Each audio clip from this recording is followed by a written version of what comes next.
Magandang araw sa atin mga kalingap. Ang pinakamasayang Pasko ni Dara dahil kumpleto na sila. Pero bago po yan mga kalingap, kung bago pa lamang kayo sa channel ko, baka naman po pwedeng pa-like and subscribe my channel para lagi po kayong updated sa aking videos.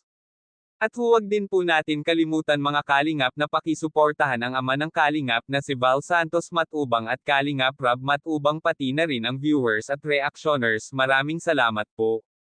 Grabe mga kalingap, nakakapanibagong makita ang saya ng dalawang magkapatid dahil kumpleto na sila magkakasama nila ipagdiwang ang Pasko. Mga kalingap, masayang masaya ito si Dara dahil kahit simple lamang ang kanilang handa, basta importante ay buo at magkakasama sila, ay masaya na siya dito.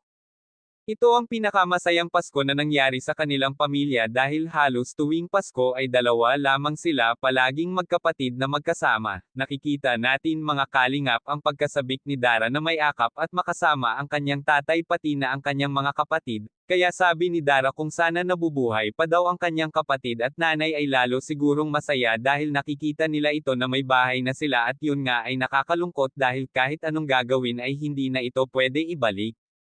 Pero kung saan man daw naruroon ang kanyang nanay at ang kanyang kapatid ay sigurado masaya ito para sa kanila.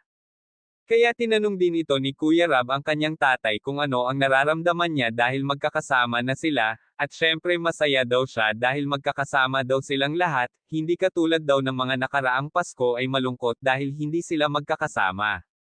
Kaya nga sabi ito ni Dara ay nagpapasalamat siya una kay God dahil natupad ang kanyang mga hiling, at isa pa comfortable na sila dahil may maayos at malaki na silang bahay. Kaya mga kalingap, nagpapasalamat ang buong pamilya ni Dara kay Kuya Rob dahil isa daw si Dara sa mapalad na natulungan ng Team Kalingap. Sana daw ay mas marami pa silang matutulungan na katulad nilang mga mahihirap. Kaya, hanggang dito na lang muna ang update natin sa Christmas celebration nila Dara. Maraming salamat po.